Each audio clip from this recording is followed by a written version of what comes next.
इसके बाद टॉपिक है technique to isolate components of cells. वो क्या टेक्निक है जिसको इस्तेमाल करके हम आइसोलेट कर सकते हैं कंपोनेंट्स ऑफ सेल को। सेल के अंदर जितने भी स्ट्रक्चर्स पाए जाते हैं उनको कहते हैं ऑर्गेनेल। इन तमाम स्ट्रक्चर्स को हम अलग कर सकते हैं, सेल से निकाल सकते हैं बाहर। वो उस टेक्निक को technique to isolate component of cell कहते हैं, या फ्रैक्शियोनेशन कहते हैं इसको। फ्रैक्शियोनेशन, डिफरेंट पार्ट्स जो हैं सेल्स के उनको आइसोलेट किया जा सकता है, अलग किया जा सकता है, सेपरेट किया जा सकता है स्टेप बाय स्टेप। ये जो प्रोसेस है इसमें एपरेटस जो इस्तेमाल होता है उसको कहते हैं सेंट्रीफ्यूगेशन। सेंट्रीफ्यूगेशन के जरिए हम सेल के कंपोनेंट्स को अलग अलग कर सकते हैं। अब इसके स्टेप्स हैं, वो कौन कौन से स्टेप्स हैं जिसके जरिए हम अलग कर सकते हैं। बहुत सारे सिमिलर सेल्स को हम पहले कोल्ड इन्वायरमेंट में रखते हैं, ऐसी जगह पे रखते हैं जहां पे फ्रीजिंग टेम्परेचर हो। एक मशीन है उसका नाम है होमोजेनाइजर। होमोजेनाइजर मशीन इस्तेमाल करते हैं, उसमें एक ट्रे लगी हुई होती है, उसमें सुराख होते हैं और हम टेस्ट ट्यूब में सोल्यूशन बना के सेल्स डाल देते हैं, टेस्ट ट्यूब में रखते हैं और टेस्ट ट्यूब इस मशीन में रख देते हैं। जब ये मशीन आप ऑन करते हैं तो इस मशीन का एक्शन स्पिनिंग होता है, ये मशीन की ट्रे घूमने लगती है और शेक होने लगता है अंदर रखा हुआ मटेरियल जिसमें सेल्स होते हैं। इस प्रोसेस को कहते हैं सेंट्रीफ्यूगेशन। जितने भी लार्जर पार्टिकल्स होते हैं जिनका साइज बड़ा होता है जैसे न्यूक्लियस वगैरह, ये सेपरेट हो जाते हैं, सेल वॉल ब्रेक हो जाती है, सेल मेम्ब्रेन ब्रेक हो जाती है और उसमें से तमाम चीजें निकल के बाहर आ जाती हैं सोल्यूशन में। न्यूक्लियस जिसका साइज बड़ा है वो सेडिमेंट में या बेस में बैठ जाती है और स्मॉल पार्टिकल जो हैं वो सस्पेंडेड रहते हैं फ्लूइड में।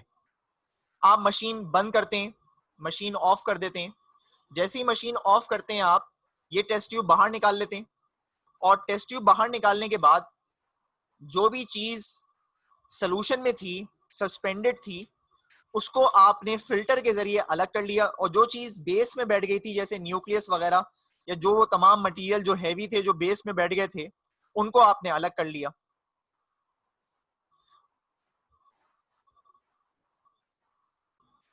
शुरू में जो आपने मशीन की स्पीड रखी थी वो स्लो स्पीड पे मशीन आपने ऑन करी थी और इसको घूमने दिया था अंदर ट्रे को, जिसकी वजह से सेल वॉल ब्रेक हुई, सेल मेम्ब्रेन ब्रेक हुई और जो हैवी पार्टिकल्स थे वो सेडिमेंट में बैठ गए और जो लाइट पार्टिकल्स थे वो सुपरनेटेंट रहे, मतलब फ्लूइड में ट्रेवल करते रहे। मशीन ऑफ करी, आपने फिल्टर किया, जो फ्लूइड था वो आपने निकाल लिया जिसमें पार्टिकल्स थे, लो वेट पार्टिकल्स थे, जो हैवी वेट थे वो टेस्ट ट्यूब में ही रह गए।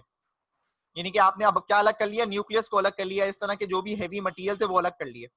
अब जो चीज बच गई थी सुपरनेटेंट में थी, जो लाइट वेटेड सब्सटेंसेस थे उनको दोबारा एक और टेस्ट ट्यूब में डाला और दोबारा मशीन में रखा, लेकिन अब मशीन की स्पीड जो थी वो आपने बढ़ा दी, पहले से ज्यादा बढ़ा दी।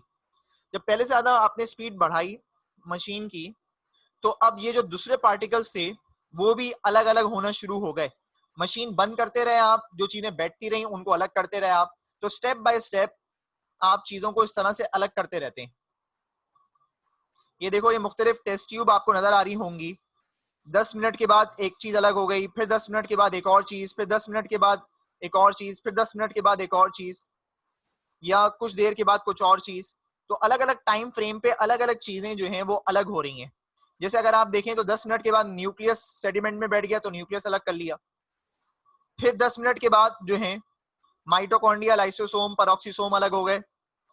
फिर 60 मिनट्स के बाद प्लाज्मा मेम्ब्रेन के कंपोनेंट, एंडोप्लाज्मिक रेटिकुलम के कंपोनेंट्स, और फिर 3 घंटे के बाद राइबोसोम्स वगैरह अलग हो गए। तो सिर्फ और सिर्फ साइटोप्लाज्म ही बच गया लिक्विड, बाकी तमाम चीजें इसमें से अलग हो गई।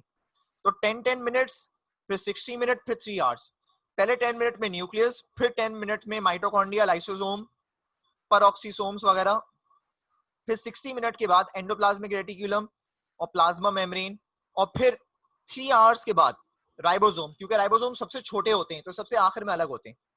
तो बेटे ये टेक्निक है कंपोनेंट्स ऑफ सेल्स को अलग करने की।